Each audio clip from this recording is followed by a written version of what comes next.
치유되는 그 은혜를 누리시길 바랍니다. 우리가 신앙생활을 한다고 하지만요, 어느새 정신 차려보면 우리도 모르게 신앙생활이 아닌 종교생활을 하고 있을 때가 너무나도 많이 있습니다. 우리가 종교의 흐름으로 가는지 안 가는지 그것을 어찌 알 수 있냐면요, 이때는 모릅니다. 하나님의 말씀을 받을 때는 모릅니다. 이 선악과를 먹으면 반드시 죽게 될 것이다. 강단 말씀에서 하나님은 때에 따라 역사하시는 하나님이시다. 하나님의 시간표 속으로 들어가서 하나님이 주신 것을 누려라. 말씀 받을 때는 모릅니다. 언제 하냐?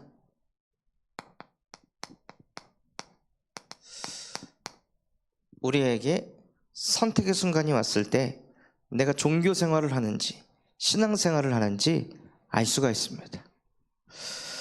아담과 하와도 예배를 드렸습니다. 그런데 그 예배를 통해서 주신 말씀이 실제 선택의 기로에 놓여 있을 때 말씀을 따라가는 것이 아니라 종교 생활을 하는 사람은요, 내 마음대로 인도를 받습니다. 하나님의 말씀 따라 인도받는 것이 아니라 중요한 선택의 기로에 놓여 있을 때 말씀과 아무 상관없이 그냥 내 마음대로 인도를 받는 거예요. 그리고 종교생활하고 있다는 것이 언제 드러나냐면요, 출애굽기 14장 10절에서 14절 말씀처럼 내 문제가 생겼을 때,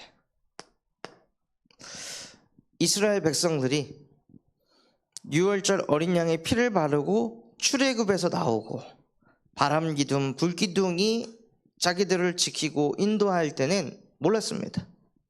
종교 생활하고 있다는 것을. 그런데 뒤에서 애국 군대가 몰려오는 소리가 들리고 앞에는 홍해 바다가 놓여서 딱 죽게 되는 상황에 놓일 때요, 그때 내 문제에 잡히는 거예요. 그때 우리 문제에 사로잡힙니다. 내게 문제가 생기거나 내 주변에 문제가 생겼을 때 그때 우리가 종교인지 신앙인지 알 수 있습니다. 하나님께서 이 이스라엘 백성들을 출애굽시키셔서 광야 땅에서 애국 군대에게 죽게 하려고 출애굽시키지 않으셨을 거 아니에요. 그런데 문제가 딱 오면은 바로 하나님의 시간표 속으로 들어가기보다 다 내 시간표에 사로잡혀가지고 이거 어떡하나, 이 문제 어떡하나, 이거 어떻게 풀어가나 하고 염려 걱정하면서 거기에 사로잡혀 버립니다. 그래서 어찌 보면 문제는 나의 영적 상태를 점검할 수 있는 하나님이 주신 최고의 도구입니다. 그래서 오히려 문제를 통해 더욱더 영적으로 성숙해지시는 그 은혜를 누리시길 바랍니다.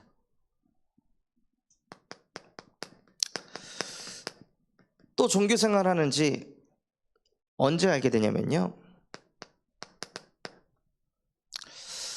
하나님께서 사울왕에게 네가 전쟁에서 승리하면은 그곳에 있는 모든 재물들은 다 불살려라, 가축도 다 불태워서 없애라 라고 했는데 사울왕이 좋은 것은 다 빼돌렸습니다. 언제 종교생활하는지 드러나냐, 나의 이익대로, 나의 유익대로, 내게 이익되거나 유익될 것 같으면 그것이 말씀과 반대가 되는 일이라도 그것을 붙잡는 거예요. 그걸 보고 종교생활을 한다고 합니다. 그래서 내 마음대로 돼야 되고 내 문제 해결돼야 되고 나에게 이익이 있고 유익이 있어야 되는데 하나님이 이것을 채워주질 않는 거예요. 하나님이 이대로 해주지를 않는 거예요. 그러니 하나님의 자녀들이 무엇하냐면 이사야 17장 8절 말씀처럼 자기 손으로 만든 신을 믿습니다. 자기 생각으로 만든 신, 여호와 하나님도 다 자기가 원하는 대로 하나님을 만들고 하나님을 묵상해서 그 하나님으로 내 마음대로 되도록 그 하나님의 능력으로 내 문제를 풀고 우리 문제를 풀고 나에게 유익이 되는 쪽으로 몰고 가는 거예요. 이렇게 눈에 보이지 않게 요한복음 8장 44절 너희는 너희 아비 마귀에게서 났으니 너희 아비의 욕심대로 행하고자 하느니라. 그는 처음부터 살인하는 자요 진리가 그 속에 없으므로 진리 앞에 서지 못하고 거짓을 말할 때마다 제 것으로 말하나니 이는 거짓의 아비가 됨이라. 그래서 하나님을 믿는 것 같지만 사실은 거짓된 것을 믿게 만드는 이 사단이라는 존재가 모든 사람의 마음과 생각을 사로잡았습니다.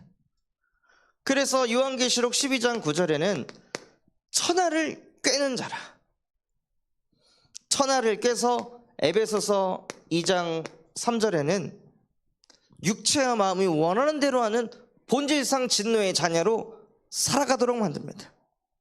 그래서 예수께서 이 땅에 오셔서 종교 생활하는 자들에게 독사의 자식들아, 요한복음 8장 44절을 누구한테 했습니까? 종교 생활하는 사람들한테 던진 메시지입니다. 너희는 너희 아비 마귀에게서 났으니. 그러니까 우리도 모르게 눈에 보이지 않는 이 영적인 존재가 우리의 신앙을 종교로 자꾸 끌고 갑니다. 그래서 이것을 그두고도 막을 수 없기 때문에 하나님께서 여자의 후손 예수 그리스도를 보내셔서 종교 생활하도록 만드는, 그래서 기복신앙 올 수밖에 없게 만드는 마귀의 일을 박살내셨습니다. 그래서 우리에게는 종교 생활이 필요한 것이 아니라요, 기도가 생활화가 되어야 합니다.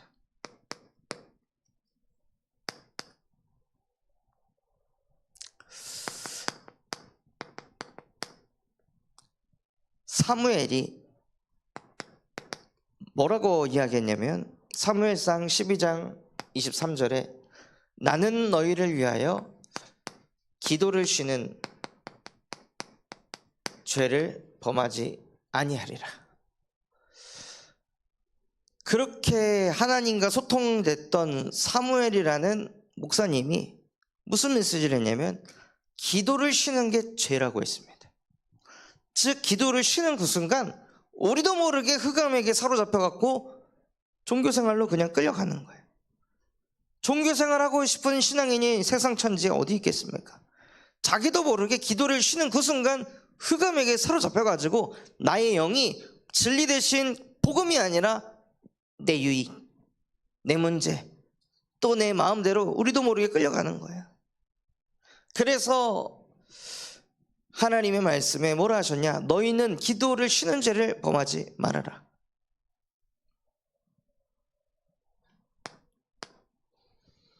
그래서 결국에는 24시 기도가 될 때 우리가 종교에서 해방받을 수 있습니다. 다른 것으로 빠져나올 수 없고요, 예수 그리스도의 복음 가지고 기도가 생활화되는 사람. 그래서 진짜 우리가 기도해야 할 것은 내 마음대로 되게 해주세요, 내 문제 해결해 주세요, 나에게 이익을 주세요, 경제 좀 주세요가 아니라 너희는 먼저 그의 나라와 그의 의를 구하여라. 그리하면 이 모든 것을 너희에게 더하시리라. 진짜 저와 여러분이 생활해야 될 게 무엇이냐? 하나님의 나라를 구하는 것입니다. 그의 의를 구하는 것입니다. 그것이 무엇이냐? 복음 누리는 기도예요.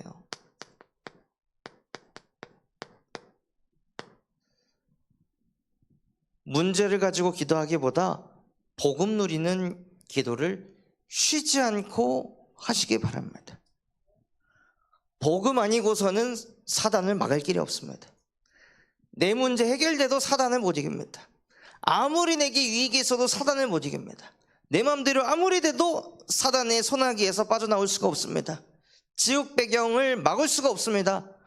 복음만이 흑암을 무릎 꿇게 할 수 있습니다. 그래서 복음 가지고 계속 기도하시기 바랍니다. 오늘 현장을 가보니 이분이 사지가 묶여있는 상태에서 하나님 저 좀 내보내주세요. 나가게 해주세요. 그것만 계속 기도한 거예요. 보니까. 그러니 어느 정도까지 가냐면요, 베드가 있으면은 베드 옆에 이렇게 팔걸이가 있잖아요. 근데 이 팔걸이를 손으로 툭툭 이렇게 치시더라고요. 그래서 뭐 하시나 하고 봤더니 저랑 눈이 마주치니까 하는 얘기가, 뭔 얘기를 하냐, 제가 지금 뭐 하는 줄 아세요? 바깥에 사인을 보내고 있는 겁니다. 나 여기 있다고, 나 꺼내달라고. 이 소리를 들으면 119 구조대 요원들이 와서 나를 이 감옥에서 꺼내줄 겁니다 하고 얘기를 듣는데 눈물이 핑 돌더라고요. 정신까지 무너져 가고 있구나. 본인이 치료받는다고 생각하지 않고 어디에 지금 감금되어 있다고 자꾸 생각하는 거예요.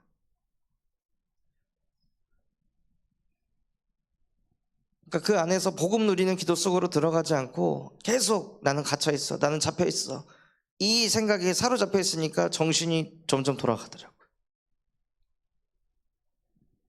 그래서 그냥 손 붙잡고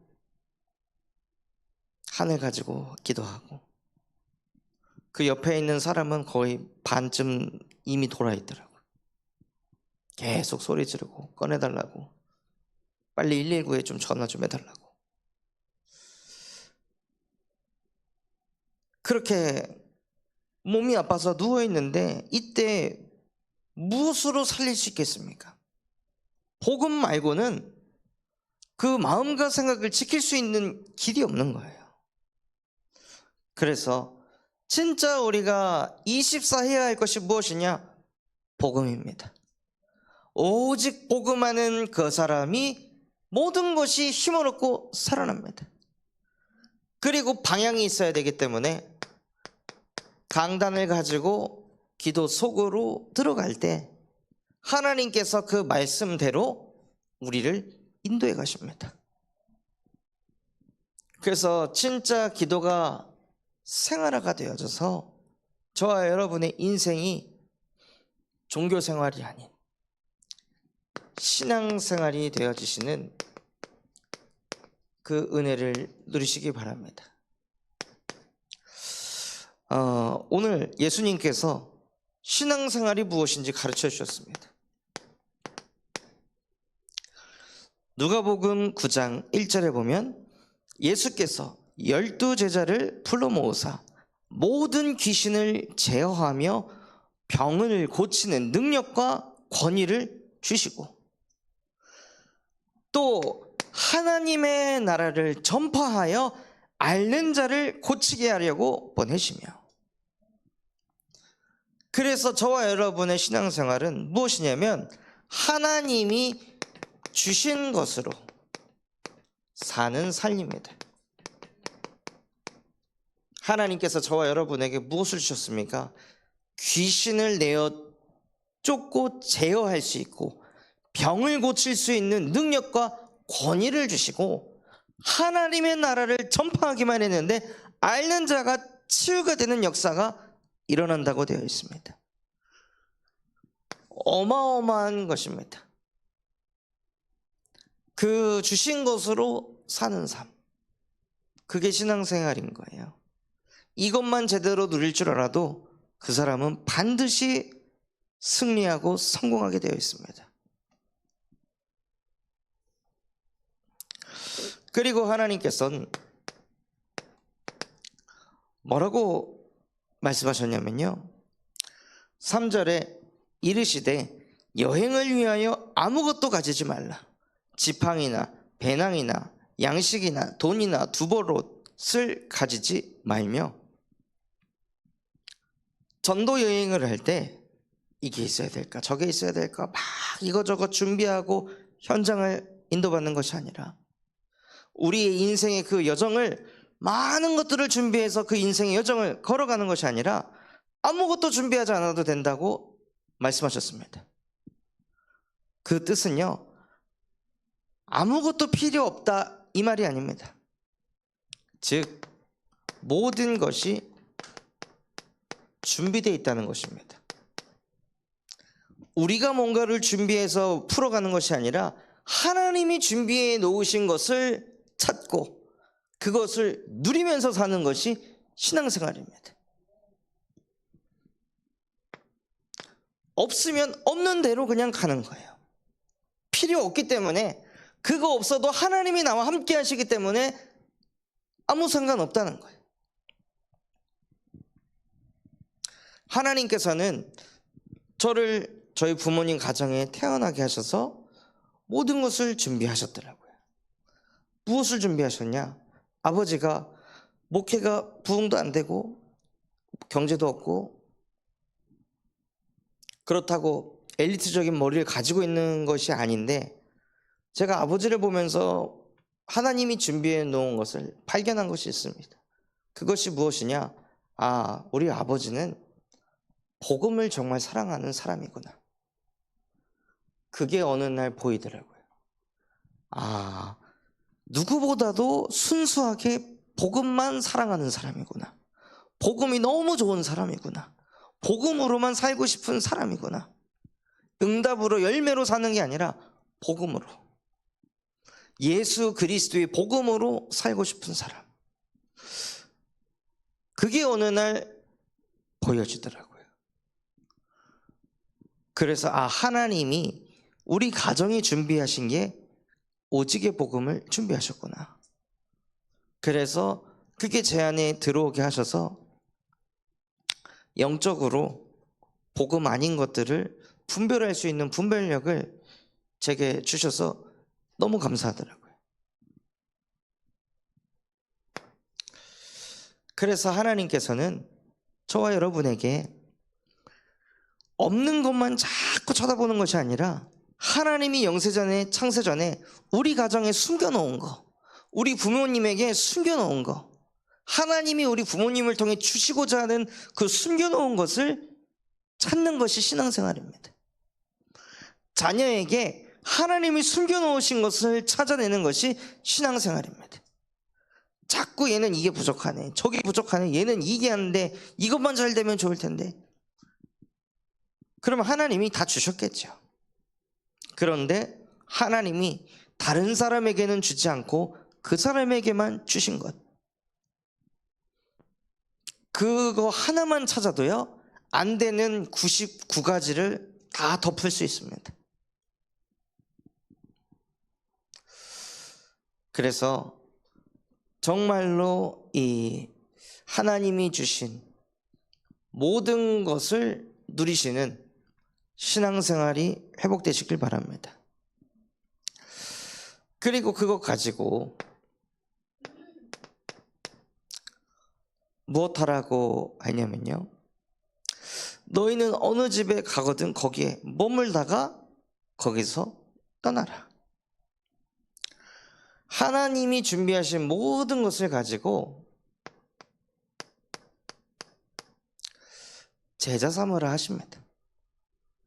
바로 그냥 만나갖고 끝나는 것이 아니라 그 자리에 머물러서 내게 주신 것 그들에게도 전달하고, 또 하나님이 준비하신 모든 것을 실제 내가 어떻게 누리면서 살았는지 그것을 전달해서 그 사람 또한도 신앙생활을 바르게 할 수 있도록 세팅하고 나오는 거예요. 그리고 이 제자가 그 현장에서 지속적인 신앙생활을 하도록 만드는 거예요. 그게 우리가 해야 할 신앙생활입니다. 하나님이 주신 것 가지고 누리고 행복하고 평안하고 거기서 끝나는 것이 아니라 하나님께서는 우리를 부르셔서 또 가서 제자 삼으라 하셨습니다. 여기까지가 신앙생활이 하나인 거예요.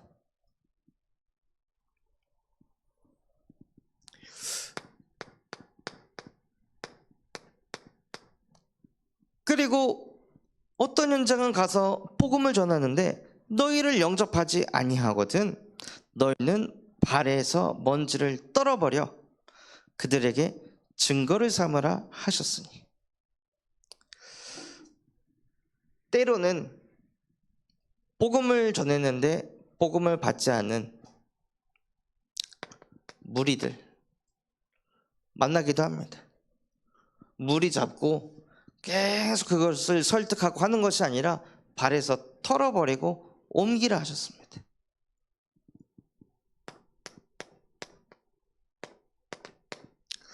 그리고 무엇을 했냐? 순회 캠프를 했습니다. 그 제자들이 각 마을에 두루 다니며 곳곳에 복음을 전하여 병을 고치더라. 그래서 신앙생활은 어디까지냐? 실제 우리의 인생이 캠프의 흐름까지 들어가는 거예요. 내가 있는 그 각 마을에서 계속 복음을 전파해서 하나님 떠나 병든 영혼들을 고치는 삶을 지속적으로 살아가는 것이 실제 신앙생활을 하는 것입니다. 그래서 우리의 신앙생활의 이 잘못된 틀과 기준이 완전히 산상조각나는 오늘이 되시기 바랍니다. 주일날 겨우 한 번 와가지고 예배하는 내 모습을 가지고 나는 신앙생활 하는 사람이다가 아니라 예수께서 제자들을 불러 모으셔서 신앙생활은 이렇게 하는 거야 라고 가르치신 그대로 정말로 하나님이 주신 것으로 삶을 살고 주신 모든 준비하신 모든 것을 누리며 그것을 또 할 제자를 세우고 또 복음받지 않는 무리가 있다면 발을 털고 에너지 쏟지 말고 시험 들지 말고 주변에 캠프를 해라. 그것이 예수님께서 제자들에게 가르치신 신앙생활입니다. 그래서 이 축복 누리기 위해 가장 먼저 받을 응답이 무엇이냐? 하나님이 지금 나와 함께 하심을 확인하시기 바랍니다. 가장 먼저 하나님이 주신 게 뭔지 알아야 될 거 아니에요. 오늘 그 현장 갔다 나오면서 사무엘 목사님과 포럼을 하는데 진짜 우리가 두 다리로 걸을 수 있다는 게 얼마나 감사한 것인가. 우리가 숨을 쉴 수 있다는 게 얼마나 감사한 것인가. 그냥 물을 마실 수 있다는 게 얼마나 감사한 것인가. 하나님이 우리에게 주신 것이 너무나도 많아서 우리는 받은 게 너무 많아서 감사를 잃어버리고 얼마나 하나님이 주신 축복이 많은지 이것을 다 놓치면서 살고 있는지. 그래서 내가 원하는 것만 바라보며 하나님을 쫓아가는 것이 아니라 하나님이 나와 함께 하시면서 내게 주신 것들이 확인되어질 때 무엇이 생기냐면요, 믿음이 생깁니다. 그리고 감사를 회복하게 하십니다. 그래서 정말 오늘 우리의 신앙생활이 치유되는 이 밤 되기를 예수 그리스도 이름으로 축원합니다.